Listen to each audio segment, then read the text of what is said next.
Le cœur d'Emma se déchire quand elle découvre Belle, une jument aveugle vendue pour 1 € à l'abattoir, ses yeux laiteux résignés à la mort. Sans hésiter, la petite orpheline de 8 ans ouvre sa boîte à trésors, déversant 2 années d'économie destinées à sa poupée rêvée, ignorant que ce geste désespéré allait transformer leurs 2 existences brisées à jamais. Avant de continuer, n'oubliez pas de vous abonner à la chaîne, d'aimer la vidéo et de commenter d'où dans le monde vous regardez. Allons-y.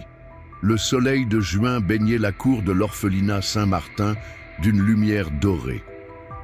Dans un coin isolé, à l'ombre d'un vieux tilleul, Emma Beaumont était assise sur un banc écaillé, serrant contre sa poitrine une petite boîte en fer ornée de dessins de chevaux.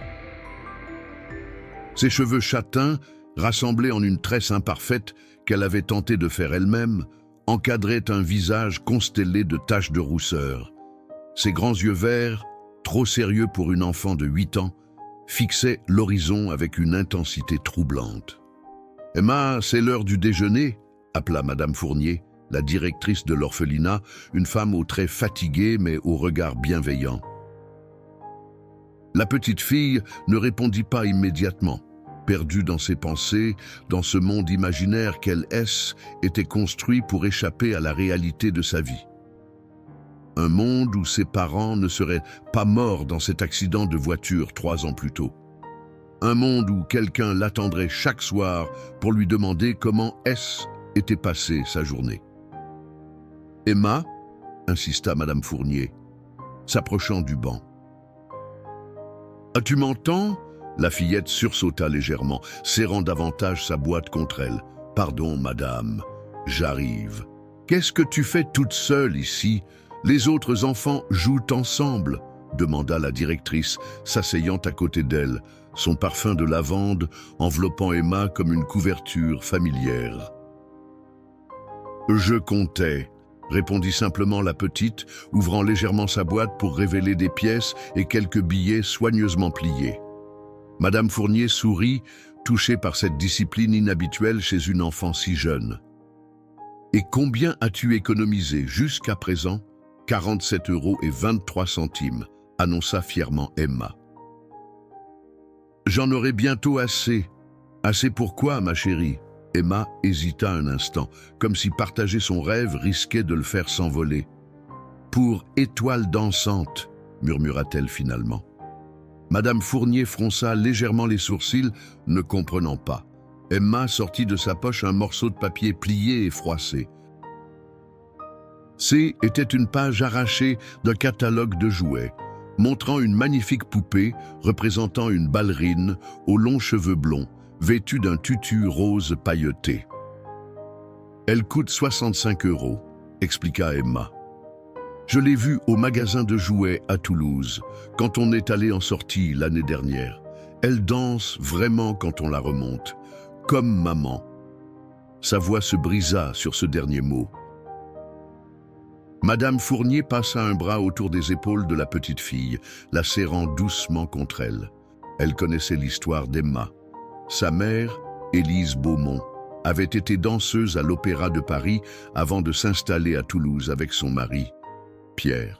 Leur mort avait laissé Emma seule au monde, sans autres parents pour l'accueillir. « Il me manque encore 17,77 €, continua Emma, essuyant furtivement une larme du revers de sa main. « Mais Monsieur Laurent m'a promis que je pourrais l'aider à ranger la bibliothèque samedi. Il me donnera 2 €. Madame Fournier sentit son cœur se serrer. Emma était différente des autres enfants de l'orphelinat, plus silencieuse, plus réfléchie. Là où les autres dépensaient immédiatement leur argent de poche en bonbons ou petits jouets, Emma économisait méticuleusement chaque centime depuis presque 2 ans. « Viens manger maintenant », dit-elle doucement. « Je crois qu'il y a de la tarte aux pommes en dessert aujourd'hui. » Emma rangea soigneusement son trésor et suivit la directrice vers le réfectoire bruyant où une trentaine d'enfants mangeaient déjà. Elle s'assit seule à l'extrémité d'une table, comme d'habitude.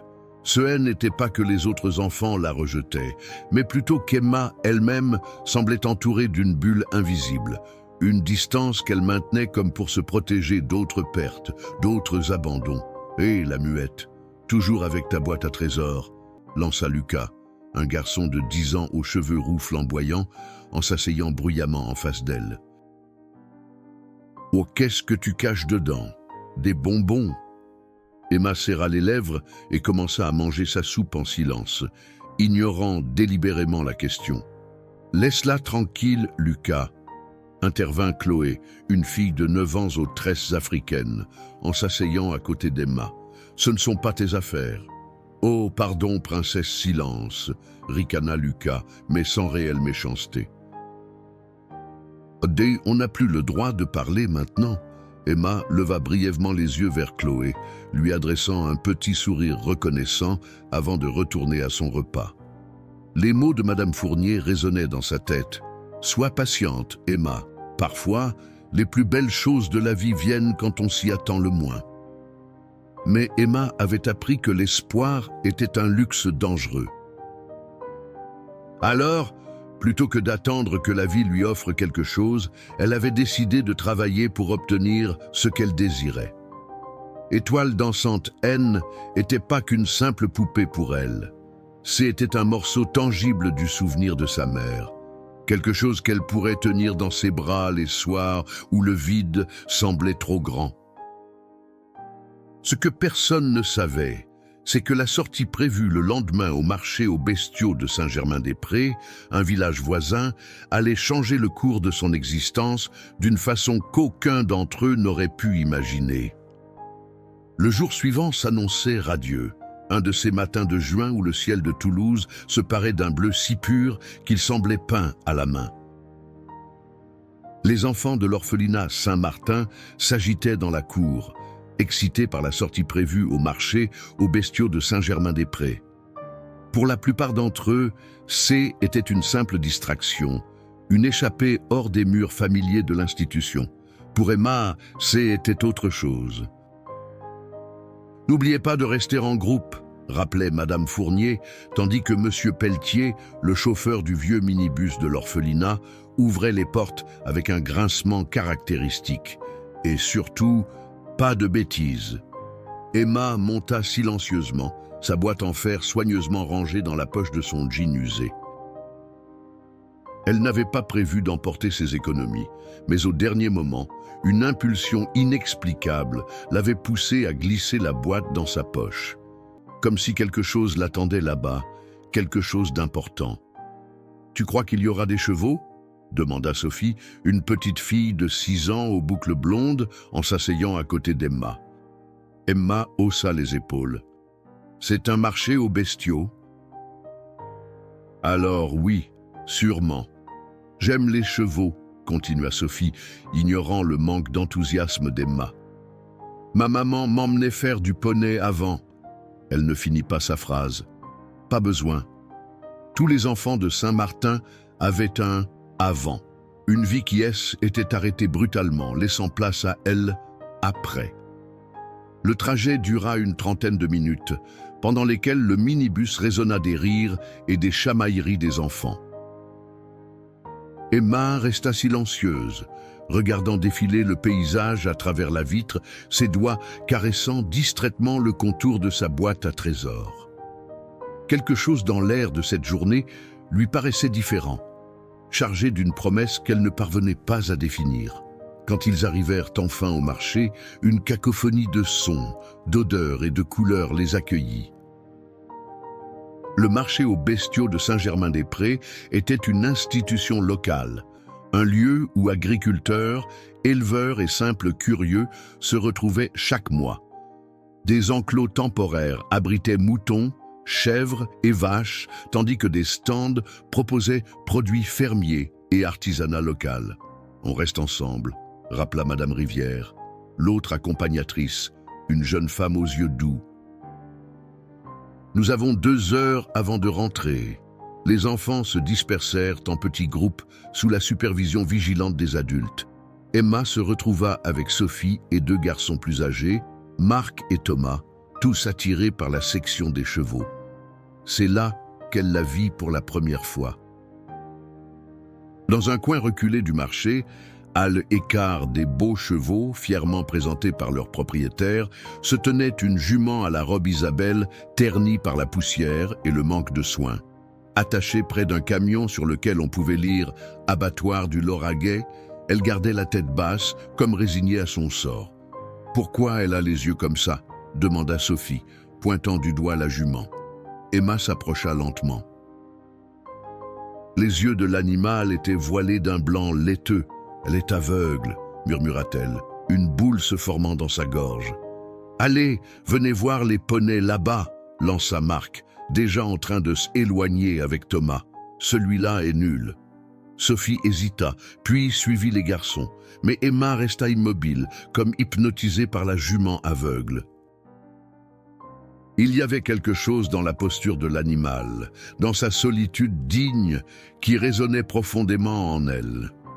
« Elle part à l'abattoir tout à l'heure », dit une voix rauque derrière elle. Emma se retourna. Un homme trapu aux mains calleuses se tenait là, une cigarette éteinte coincée au coin des lèvres. « Pourquoi ?» demanda Emma, sa voix à peine audible. L'homme haussa les épaules. « Belle a 12 ans et elle est aveugle. Personne n'en veut. Son propriétaire est mort le mois dernier et la famille veut s'en débarrasser. J'ai proposé un euro symbolique, juste pour la viande. » Le cœur d'Emma se serra douloureusement. Elle s'appelle Belle.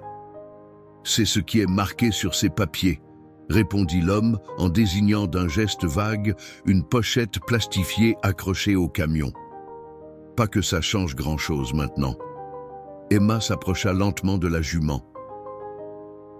Belle ne réagit pas immédiatement, mais quand la petite fille tendit une main tremblante vers son museau, elle baissa légèrement la tête, comme pour humer cette présence inattendue. Elle était un bon cheval avant, commenta l'homme, presque à regret. Mais les chevaux aveugles, c'est trop de problèmes. Ils s'affolent, se blessent les autres. Les doigts d'Emma effleurèrent le plage rêche de Belle. La jument souffla doucement, son souffle chaud caressant la paume de l'enfant. Dans ce simple contact, quelque chose passa entre elles, une reconnaissance mutuelle, comme si deux âmes blessées se reconnaissaient au-delà des mots. Emma sentit sa boîte à trésors peser soudain très lourd dans sa poche.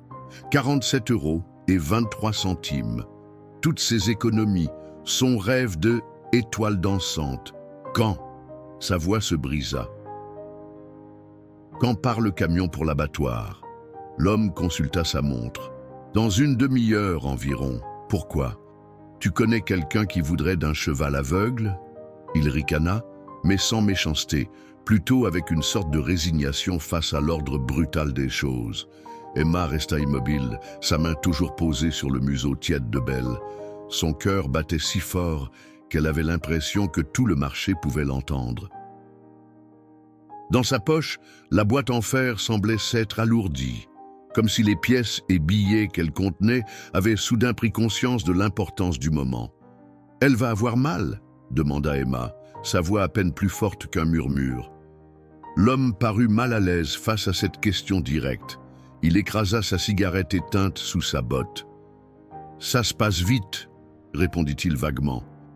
« Elle ne souffrira pas longtemps. » Ces mots s'enfoncèrent comme des éclats de verre dans le cœur d'Emma. Pas longtemps. Mais elle souffrirait quand même. Belle, cette jument au nom si ironiquement approprié, mourait seule et effrayée, sans comprendre pourquoi. À cet instant précis, un souvenir surgit dans l'esprit d'Emma. Le jour de l'accident de ses parents. Elle était à l'école quand la directrice était venue la chercher, le visage grave. « Il s'est passé quelque chose, Emma ?» Ces mots, prononcés avec une douceur forcée, avaient changé sa vie à jamais. Personne ne lui avait demandé son avis. Personne ne lui avait laissé le choix. Comme Belle aujourd'hui. De l'autre côté du marché, elle aperçut Madame Fournier qui discutait avec un vendeur de fromage. Sophie et les garçons s'extasiaient devant des lapins dans leur cage. Personne ne faisait attention à elle. La main d'Emma se crispa sur la boîte dans sa poche, étoile dansante. Sa mère qui tournait gracieusement dans le salon, la prenant dans ses bras pour la faire virevolter. « Un jour, tu danseras aussi, ma petite étoile. » Ses souvenirs, ses rêves.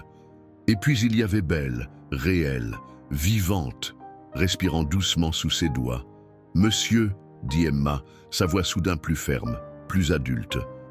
« Je veux l'acheter. » L'homme éclata d'un rire bref qui se transforma en tout. « Tu veux acheter quoi, petite ?»« Belle, je veux acheter Belle. » Le rire de l'homme S éteignit quand il vit l'expression déterminée sur le visage de l'enfant. « Écoute, ce n'est pas un jouet, c'est un cheval de 500 kilos qui ne voit rien et qui... »« Combien ?»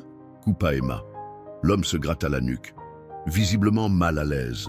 « Comme j'ai dit, j'ai payé 1 euro symbolique. » Mais même si je te la vendais, qu'est-ce que tu en ferais? Où la mettrais-tu? Était une question légitime, et Emma n'avait pas de réponse. Mais quelque chose en elle refusait d'abandonner. « J'ai de l'argent, » dit-elle, sortant sa boîte en fer de sa poche. Ses mains tremblaient légèrement tandis qu'elle l'ouvrait, révélant son trésor. « J'ai 47 euros et 23 centimes. » L'homme regarda les économies de l'enfant, puis son visage déterminé, puis la jument résignée. Quelque chose sembla se briser en lui. « Petite, Que se passe-t-il ici ?» demanda une voix profonde et calme. Emma se retourna. Un homme grand et mince, aux cheveux poivre et sel et aux yeux d'un bleu perçant, s'était approché sans qu'elle le remarque. Il portait une veste de tweed élimée et des bottes usées couvertes de poussière. Monsieur Lenoir salua l'homme du camion, soudain respectueux. « Je ne savais pas que vous étiez au marché aujourd'hui. »« J'achète toujours mon foin chez Dubois, » répondit simplement l'homme appelé Lenoir. Son regard passa de l'homme à Emma, puis à la jument. « Belle » murmura-t-il, une étrange émotion traversant son visage.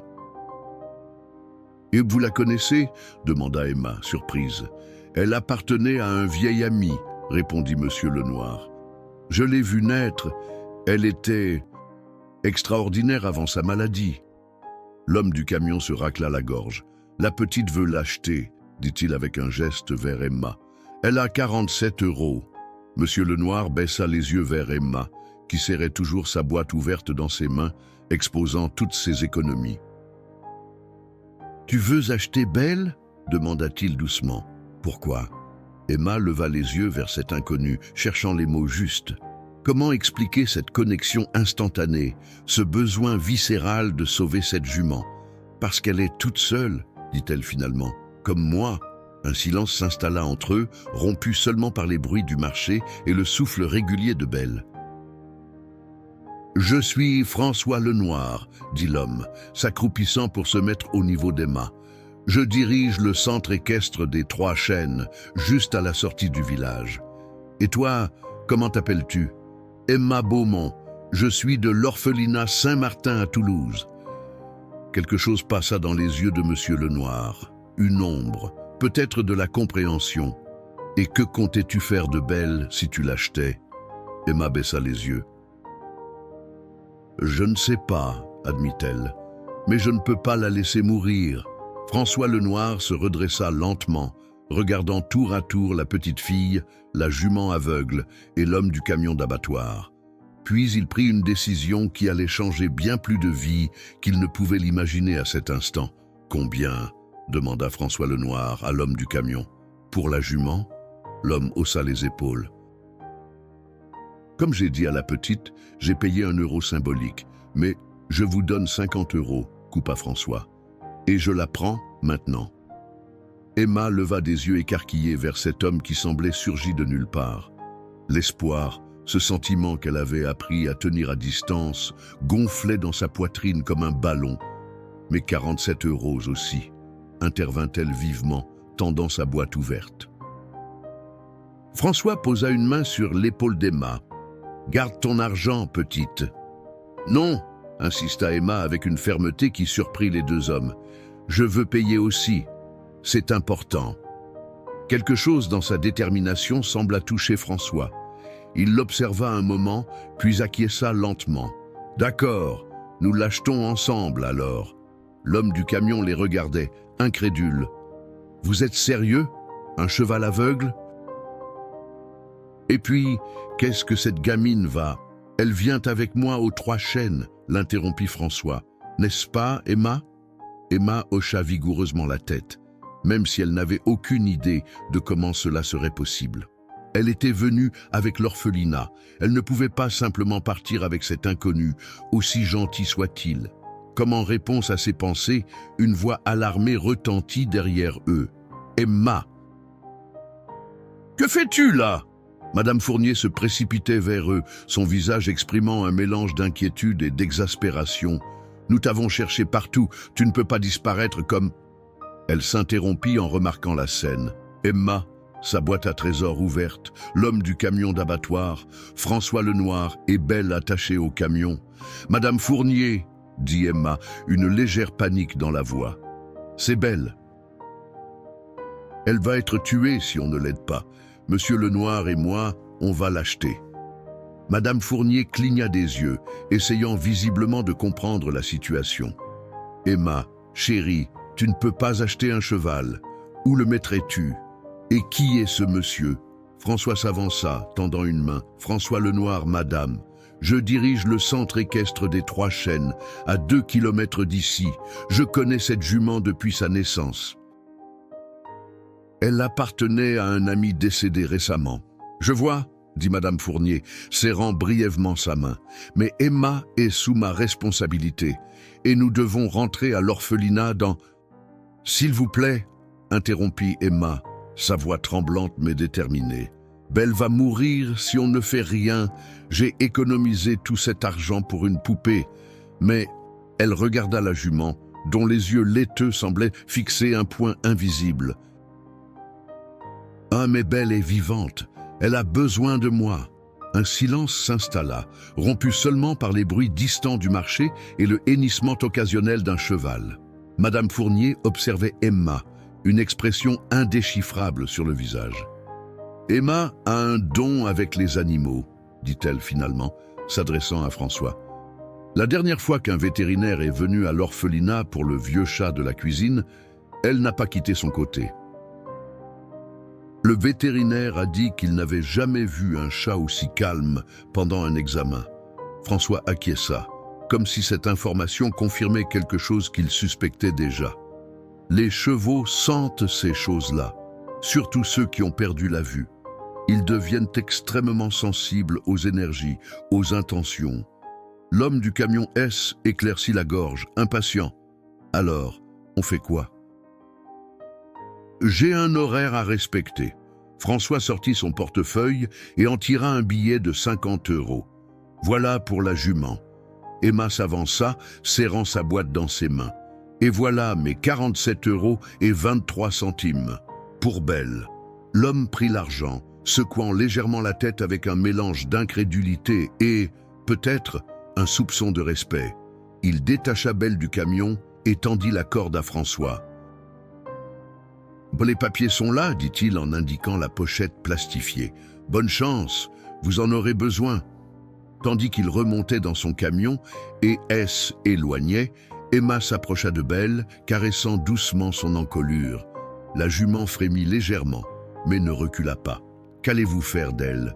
demanda Madame Fournier à François, baissant la voix pour qu'Emma n'entende pas. « Pour être honnête, je n'en suis pas encore sûr, » admit François. Mais je ne pouvais pas la laisser partir à l'abattoir. Marcel, son ancien propriétaire, l'aimait profondément. Quand elle est devenue aveugle il y a 2 ans, il a refusé de l'euthanasier, contrairement à ce que tous les vétérinaires lui conseillaient. Il disait que tant qu'elle ne souffrait pas, elle méritait de vivre. Et maintenant, François observa Emma, qui murmurait doucement à l'oreille de Belle. La jument avait baissé la tête, comme pour mieux écouter. « Maintenant, je crois que Belle a trouvé une nouvelle amie, » dit-il avec un demi-sourire, « et peut-être que cette petite a trouvé ce qu'elle cherchait aussi. » Madame Fournier suivit son regard, et une expression douce passa sur son visage fatigué. « Nous devons rentrer à l'orphelinat avec les autres enfants, » dit-elle. « Mais peut-être, » Peut-être qu'Emma pourrait venir voir Belle un autre jour? François Lenoir sourit, une idée prenant forme dans son esprit. J'ai une meilleure proposition, si vous êtes d'accord? Le centre équestre des Trois Chênes apparut devant eux après un virage de la route départementale, niché dans un écrin de verdure. François avait proposé que Madame Fournier et Emma viennent avec lui en voiture, tandis que Belle serait transportée dans la petite remorque qu'il avait garée non loin du marché. « Voilà », dit-il, en garant sa vieille Peugeot devant un bâtiment en pierre de taille au volet bleu lavande. « Bienvenue aux Trois Chênes ». Emma descendit lentement, ses yeux absorbant chaque détail. Des prés entourés de clôtures blanches s'étendaient à perte de vue. Dans l'un d'eux, 3 chevaux broutaient paisiblement. Un grand bâtiment en bois abritait ce qu'elle devinait être les écuries, et plus loin, une carrière sablée accueillait un cavalier et sa monture qui exécutaient des figures. « C'est magnifique », murmura-t-elle. François sourit, visiblement fier. « C'était la ferme de mes parents. J'ai transformé les granges en écuries il y a 20 ans. Aujourd'hui, nous avons 22 chevaux et poneys, dont 15 nous appartiennent. Les autres sont en pension. » Un jeune homme aux chevaux châtains ébouriffés sortit des écuries en les apercevant. « Monsieur Lenoir, on ne vous attendait pas si tôt. Le foin est arrivé ?»« Changement de programme, Julien, » répondit François en faisant signe vers la remorque qu'il venait de garer. « J'ai ramené une nouvelle pensionnaire. Peux-tu préparer le box du fond ?» Celui à côté de Noisette.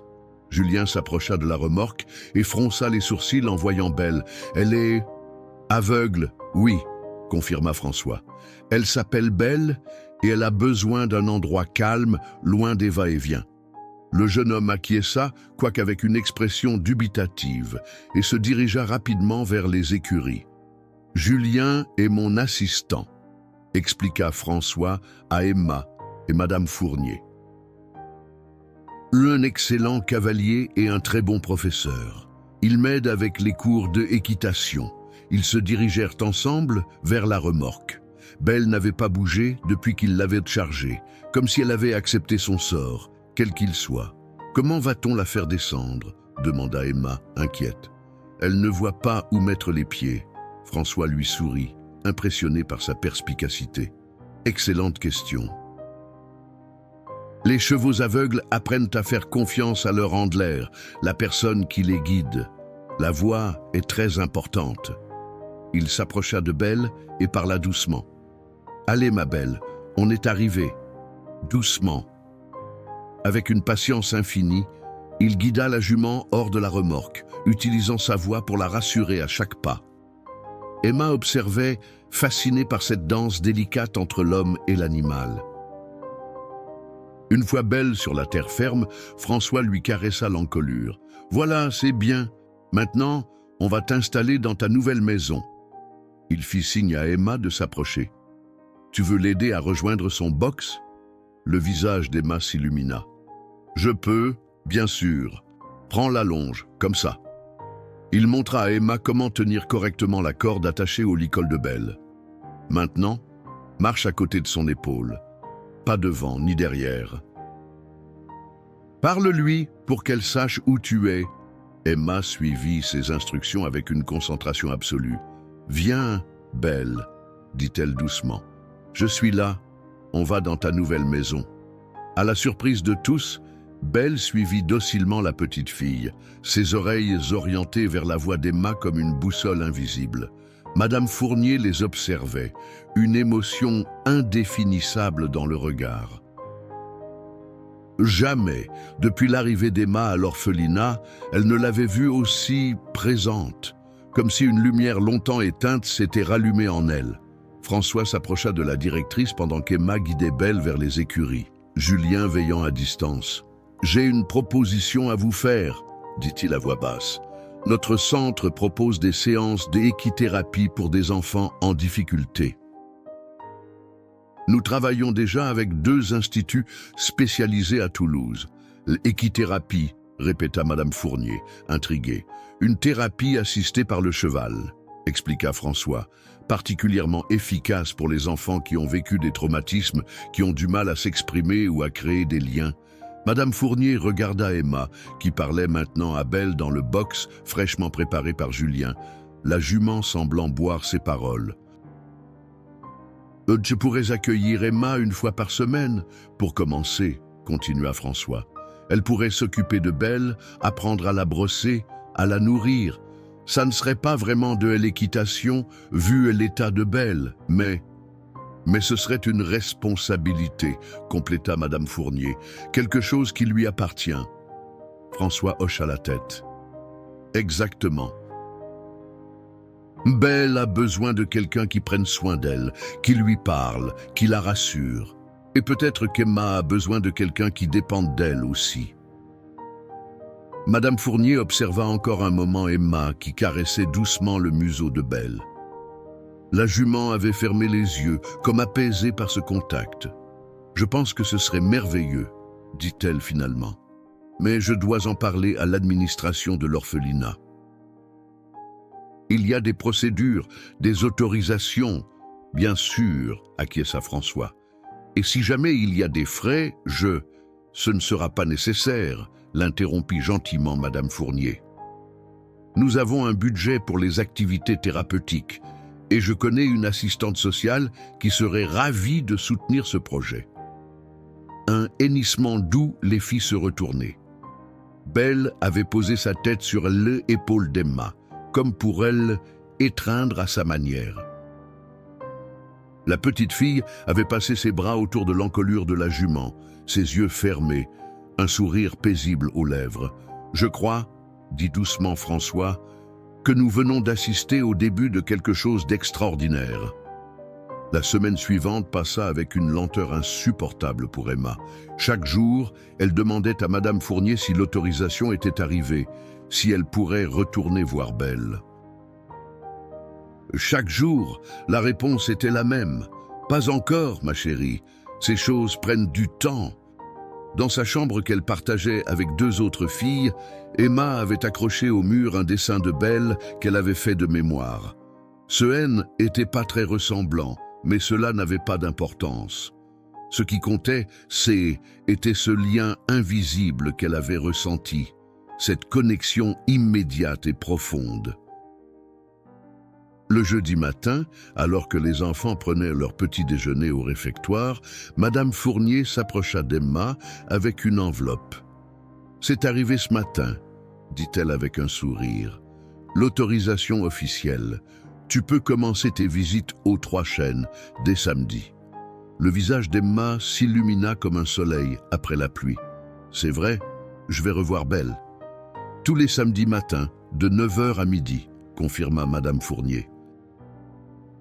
« Ah, Monsieur Lenoir viendra te chercher lui-même. » La nouvelle se répandit rapidement parmi les enfants de l'orphelinat. Emma, la silencieuse, la solitaire, allait prendre des leçons d'équitation dans un vrai centre équestre. Bien sûr, les rumeurs déformaient la réalité comme toujours. « Ce n'est pas des leçons d'équitation, » corrigeait patiemment Emma. « Belle est aveugle.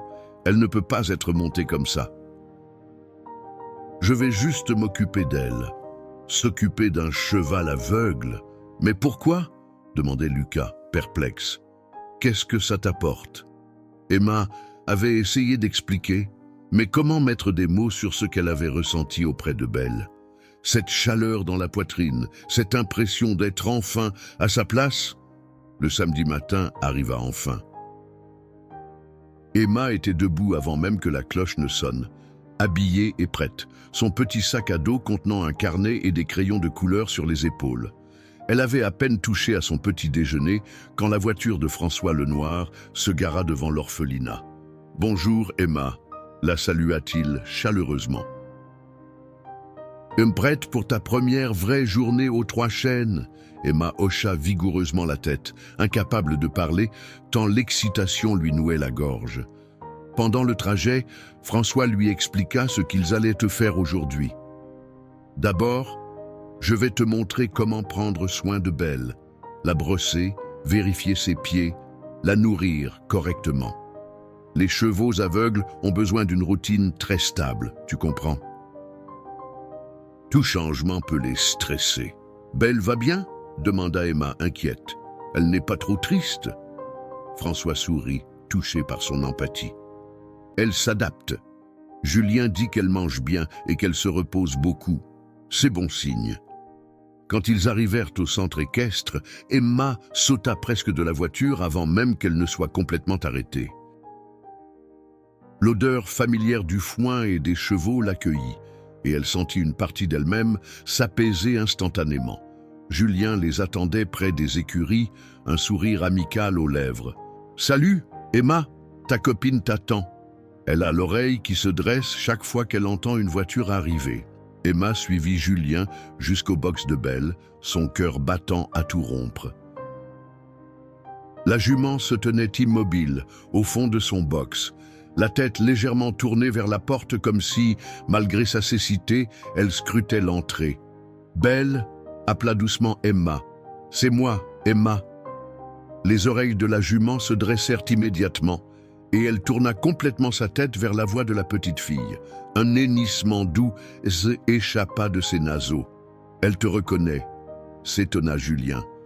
« C'est incroyable, elle n'a passé que quelques heures avec toi. » François observait la scène avec un sourire satisfait.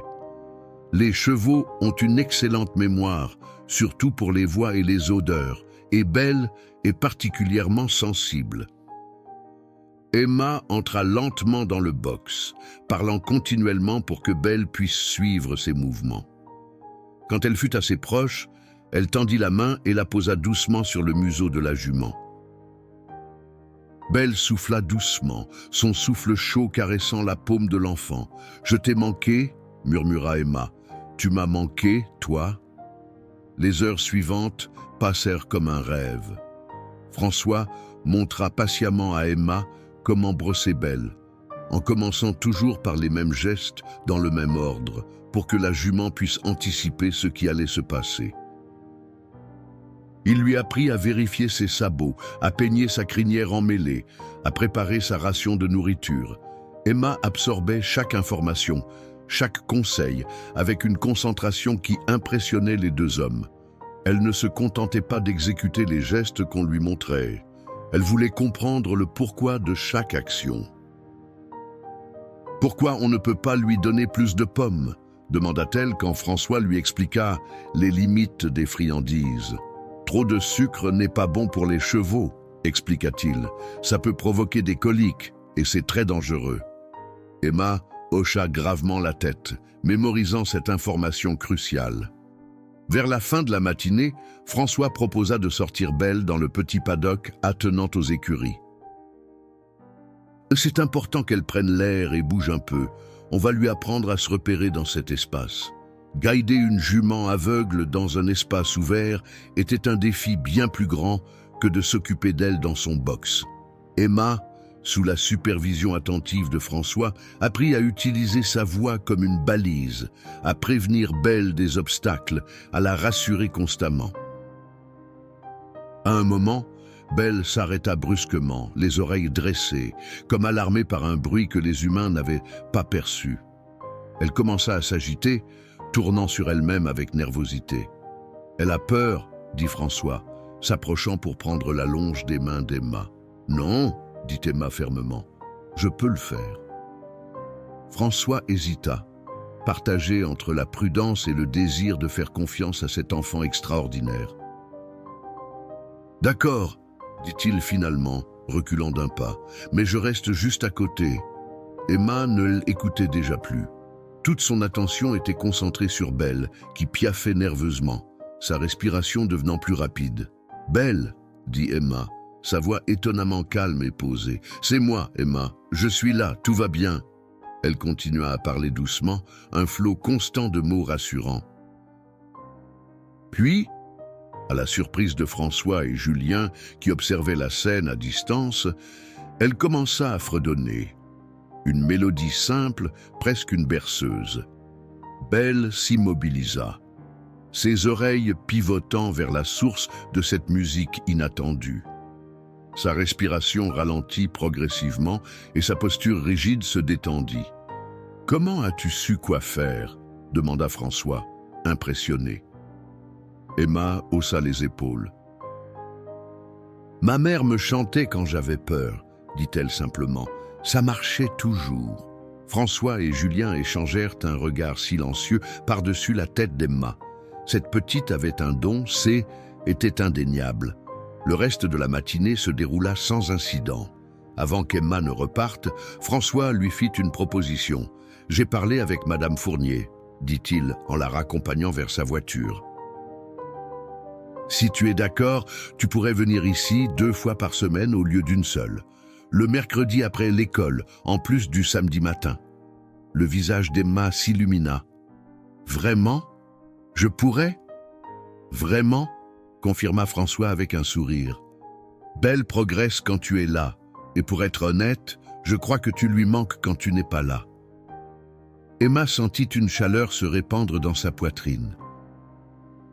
Pour la première fois depuis la mort de ses parents, quelqu'un avait besoin d'elle, vraiment besoin d'elle. Les semaines suivantes établirent une nouvelle routine dans la vie d'Emma. 2 fois par semaine, elle se rendait aux 3 Chênes, où elle consacrait tout son temps à Belle. François avait élaboré un programme d'activités adaptées, visant à stimuler la jument sans la stresser. Emma apprenait à la guider à travers un petit parcours d'obstacles très simple, à reconnaître ses différentes humeurs, à anticiper ses besoins. Un changement subtil mais profond s'opérait aussi à l'orphelinat. Emma, autrefois si renfermée, commençait à s'ouvrir aux autres. Elle parlait de Belle avec enthousiasme à quiconque voulait l'écouter. Elle avait même proposé à Sophie de l'accompagner un samedi, une offre que la petite fille avait acceptée avec joie. « Elle est gentille, ta jument », avait demandé Sophie, impressionnée par cette nouvelle Emma qui racontait ses aventures avec tant d'animation. « Elle est la plus gentille du monde », avait répondu Emma avec conviction, « et elle est super intelligente. » François dit qu'elle apprend plus vite que beaucoup de chevaux qui voient. La transformation d'Emma N échappait pas à Madame Fournier. Un matin, elle surprit la petite fille en train d'aider Lucas à faire ses lacets. Un geste simple de camaraderie qui aurait été impensable quelques mois plus tôt. « Et qu'est-ce qui se passe avec Emma ?» demanda Monsieur Laurent, le bibliothécaire, qui avait remarqué qu'elle empruntait désormais des livres sur les chevaux et les soins équins. « Elle semble différente. »« Elle a trouvé sa place », répondit simplement Madame Fournier. « Ou peut-être qu'elle a juste retrouvé qui elle est vraiment. » Un samedi d'octobre, alors qu'Emma guidait Belle dans le paddock, sous le regard attentif de François, un événement inattendu se produisit. Camille Dufresne, une jeune femme d'une trentaine d'années qui donnait des cours d'équitation aux 3 Chênes, s'approcha pour observer. « C'est étonnant, » dit-elle à François à voix basse. « J'ai déjà travaillé avec des chevaux aveugles, mais je n'ai jamais vu une telle complicité entre un cheval et une enfant. » François acquiesça. Emma a quelque chose de spécial, une sorte de présence apaisante. Camille observa encore un moment, puis demanda « A-t-elle déjà monté à cheval ?»« Non, » répondit François. « Belle n'est pas en état de être montée, et nous n'avons pas encore parlé des autres chevaux. Je pourrais lui donner quelques leçons sur Noisette, » suggéra Camille. « Ce vieux poney supporterait une tempête sans broncher. Ce serait dommage qu'elle passe tout ce temps dans un centre équestre sans jamais monter. » François considéra l'idée. « Je vais lui en parler, mais ne sois pas vexé si elle refuse. » Pour Emma, il s'agit de Belle, pas d'équitation. Mais quand il proposa l'idée à Emma, sa réaction le surprit. « Monter ? Moi ?» Ses yeux s'agrandirent. « Mais je ne sais pas comment. Et si je tombe ?» François sourit. « Tout le monde tombe un jour ou l'autre. C'est une partie de l'apprentissage, mais Noisette est très gentille et Camille est une excellente instructrice. » Emma regarda Belle, comme si elle cherchait son approbation. « Et Belle ? Qui s'occupera d'elle pendant que je serai sur Noisette ? Belle sera juste à côté, assura François. Tu pourras lui parler tout le temps. La première leçon d'équitation d'Emma eut lieu le samedi suivant. Noisette, un poney bail d'une quinzaine d'années aux yeux doux et à la crinière hirsute, attendait patiemment dans la carrière, scellé et prêt. Belle avait été installée dans un petit enclos adjacent, où Emma pouvait la voir en permanence. « Avant de monter, expliqua Camille, tu dois te présenter à ton poney. Approche-toi doucement par l'épaule, comme tu le fais avec Belle. » Emma s'exécuta, caressant Noisette avec la même douceur qu'elle réservait à Belle. Le poney tourna la tête vers elle, reniflant sa main avec curiosité. « Il est gentil !» murmura Emma, un petit sourire aux lèvres. « C'est le plus gentil de tous nos poneys !» confirma Camille. « Maintenant, je vais t'apprendre à monter. » Les premières minutes furent intimidantes. Assise sur le dos de Noisette, Emma se sentait très haute, très vulnérable. Ses mains agrippaient nerveusement les rênes, et son corps était rigide d'appréhension. « Détends-toi », conseilla Camille. « Respire profondément. » Noisette sans attention. Emma jeta un regard vers Belle, qui semblait suivre la scène, ses oreilles orientées vers la carrière. Puisant du courage dans cette présence rassurante, Emma relâcha ses épaules et prit une grande inspiration. « Voilà, c'est beaucoup mieux », approuva Camille. « Maintenant, on va simplement marcher en suivant la clôture. » La leçon se déroula lentement, Camille guidant Noisette à la longe, tandis qu'Emma apprenait à trouver son équilibre, à donner des indications basiques, à se mouvoir en harmonie avec le poney. À la fin de l'heure, ses joues étaient rosies par l'effort et l'excitation. « Tu as un talent naturel », la complimenta Camille en l'aidant à descendre. « Avec un peu de pratique, tu seras une excellente cavalière. » Emma rayonnait de fierté. Dès qu'elle eut les pieds au sol, elle courut vers l'enclos où Belle attendait. « Tu as vu, Belle? J'ai monté à cheval. »« J'ai fait comme un vrai cavalier. » Belle s'approcha de la clôture, tendant son museau vers Emma, comme pour la féliciter à sa manière. François, qui avait observé toute la scène, sourit en voyant la joie pure sur le visage de l'enfant. Les semaines suivantes apportèrent une routine enrichie, soins à Belle, leçons d'équitation avec Noisette et un nouveau projet que François avait proposé. « Belle a besoin de stimulation », avait-il expliqué à Emma.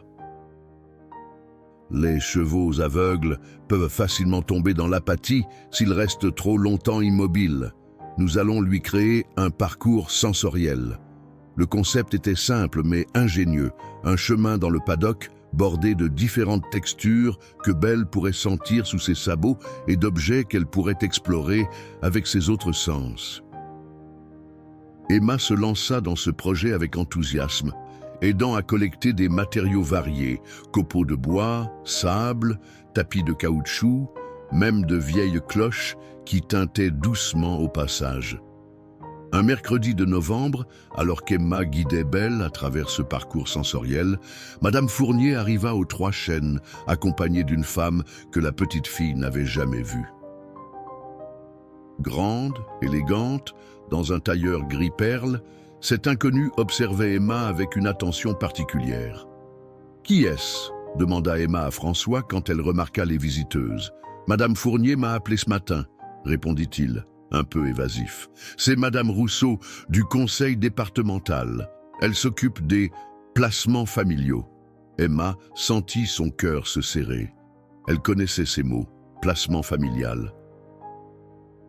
Cela signifiait que des enfants quittaient l'orphelinat pour aller vivre dans des familles, parfois temporairement, parfois pour toujours. « Je dois partir ?» demanda-t-elle, sa voix soudain très petite. « Loin de Belle ?» François s'accroupit pour se mettre à son niveau. « Personne ne m'a rien dit de tel, Emma, mais je pense que Madame Rousseau veut te rencontrer. »« Tu devrais aller leur dire bonjour. » Emma hésita, regardant Belle qui, était immobilisée, sentant peut-être sa soudaine anxiété. « Je reviens tout de suite, » murmura-t-elle à la jument, caressant son encolure avant de confier la longe à François.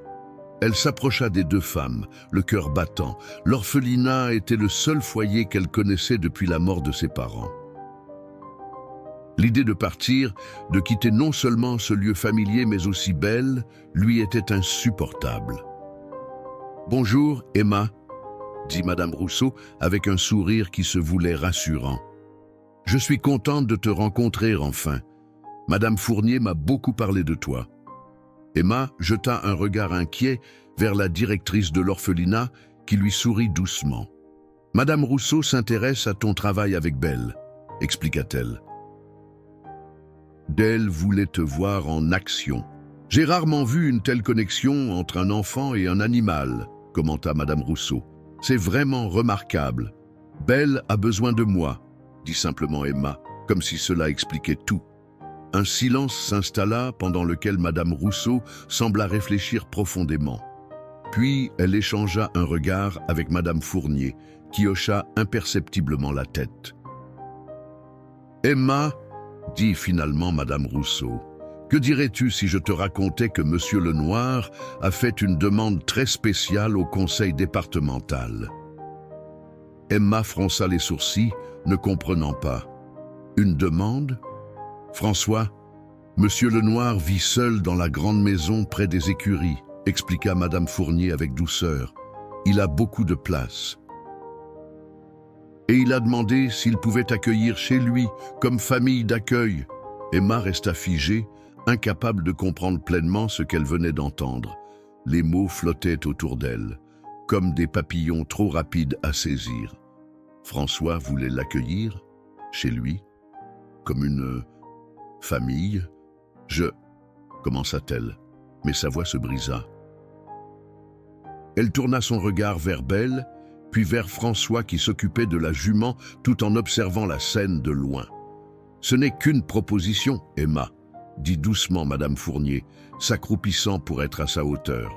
« Tu n'es pas obligé d'accepter. Tu peux rester à Saint-Martin aussi longtemps que tu le souhaites. » Emma sentit des larmes lui piquer les yeux, mais ce haine n'était pas des larmes de tristesse. C'était quelque chose de plus complexe, un mélange d'espoir et de peur, d'excitation et d'incertitude. « Est-ce que Belle viendrait aussi ?» demanda-t-elle, sa voix à peine plus forte qu'un murmure. Madame Rousseau sourit, touchée par cette question qui révélait tant sur les priorités de cet enfant extraordinaire. Belle vit déjà ici, aux Trois Chênes. Si tu venais habiter avec Monsieur Lenoir, tu pourrais la voir tous les jours.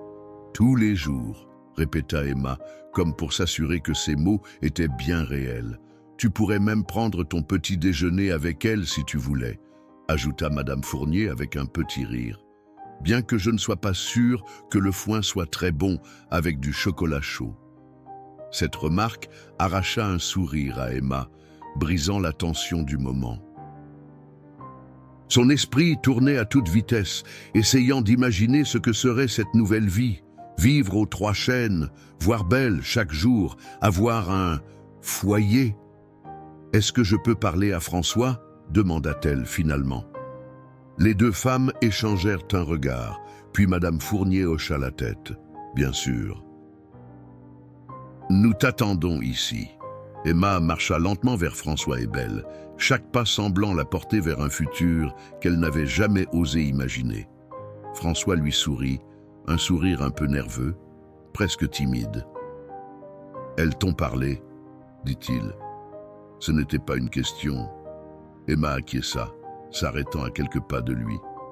Belle, sentant sa présence, tourna sa tête vers elle, ses oreilles orientées dans sa direction. « Pourquoi ?» demanda simplement Emma.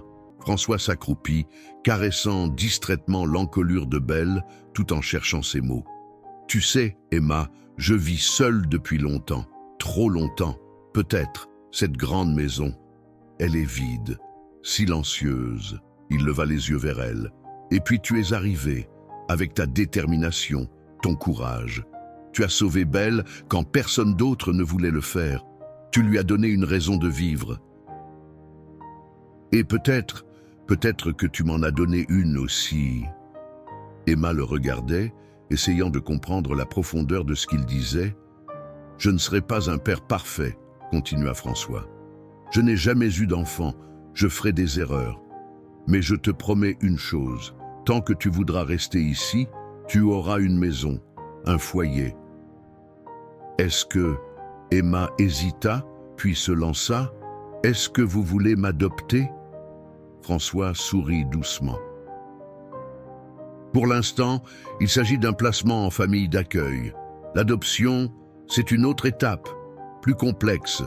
Mais si un jour, nous décidons tous les deux que c'est ce que nous voulons, alors oui, ce serait possible. Emma acquiesça, comprenant la nuance. Ce N n'était pas une promesse d'amour éternel comme l'aurait été une adoption immédiate. C était quelque chose de plus prudent, de plus progressif. Comme l'approche qu'il fallait avoir avec Belle, patience, confiance mutuelle, respect du rythme de chacun. « Je pourrais toujours voir mes amis de Saint-Martin ?»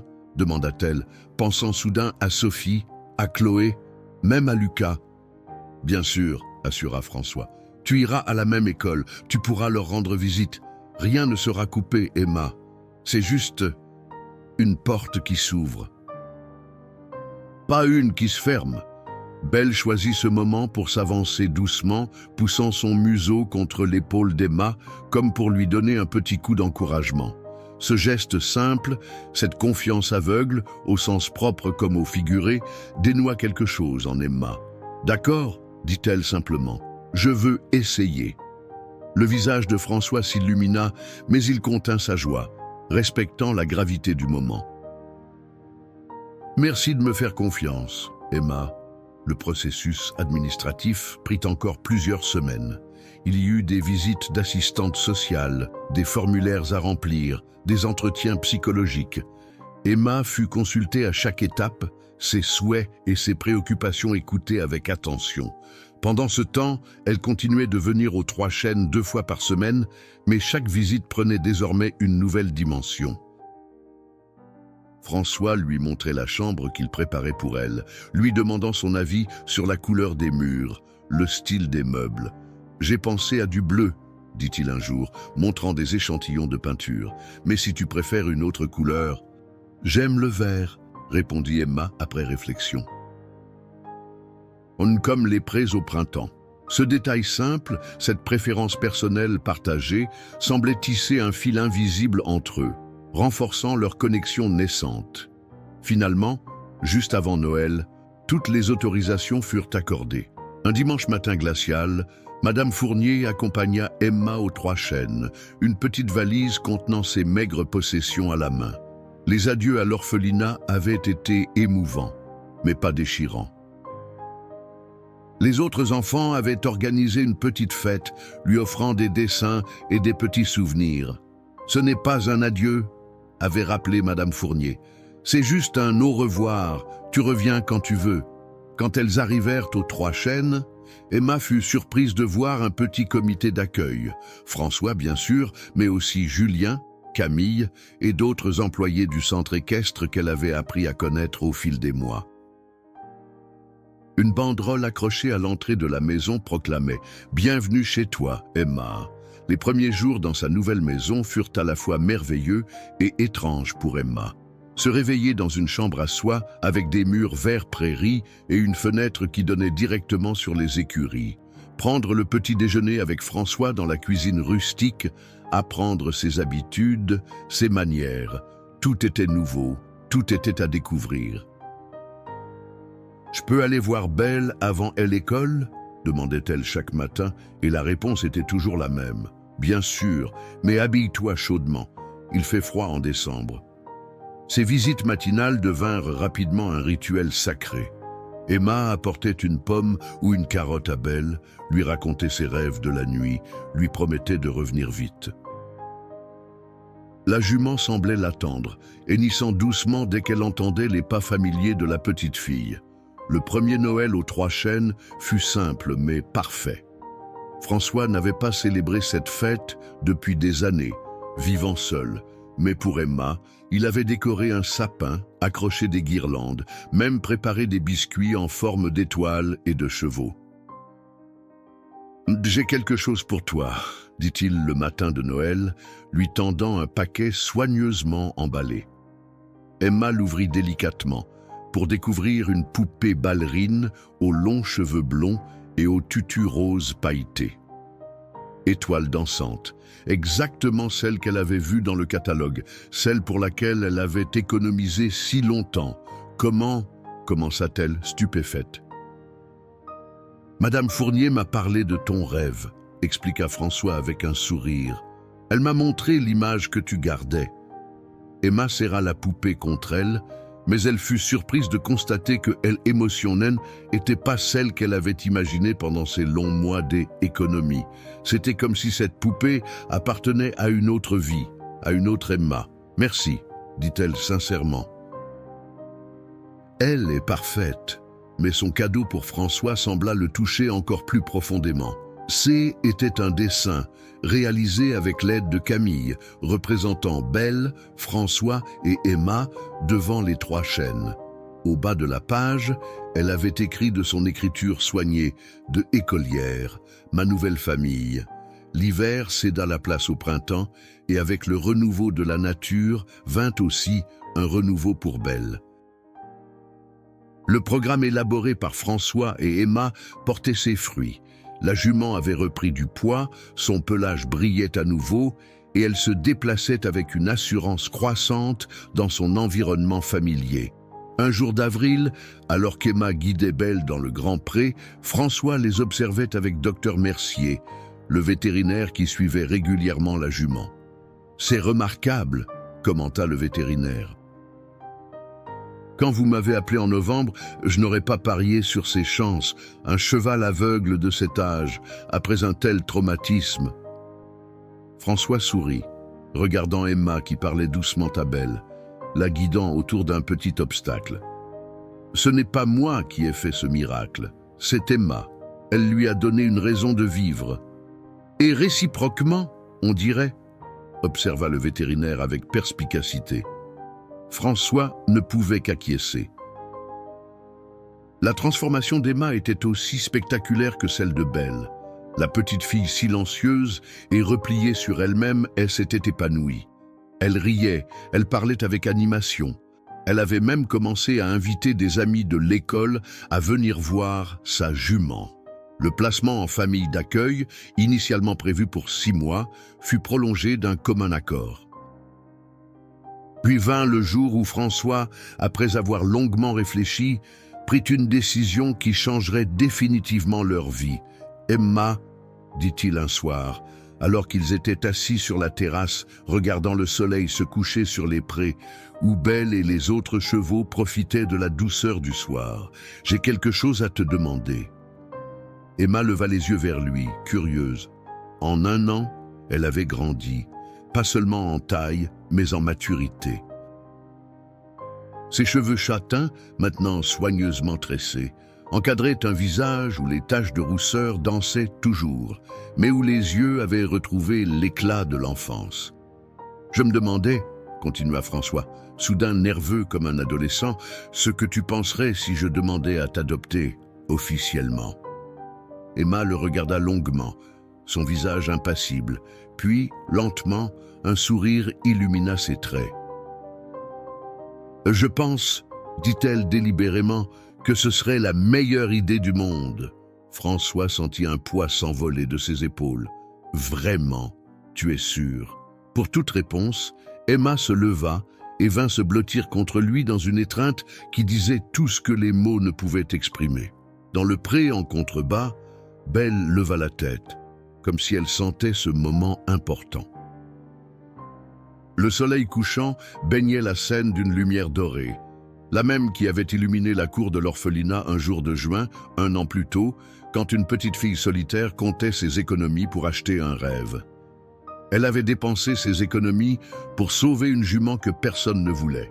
Et en retour, cette jument lui avait offert le plus beau des cadeaux, une famille, un foyer, un avenir.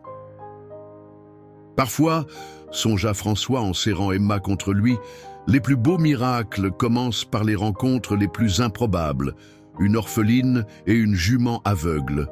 Deux âmes blessées qui, ensemble, avaient trouvé le chemin de la guérison. Belle hennit doucement dans le crépuscule, comme pour approuver cette pensée.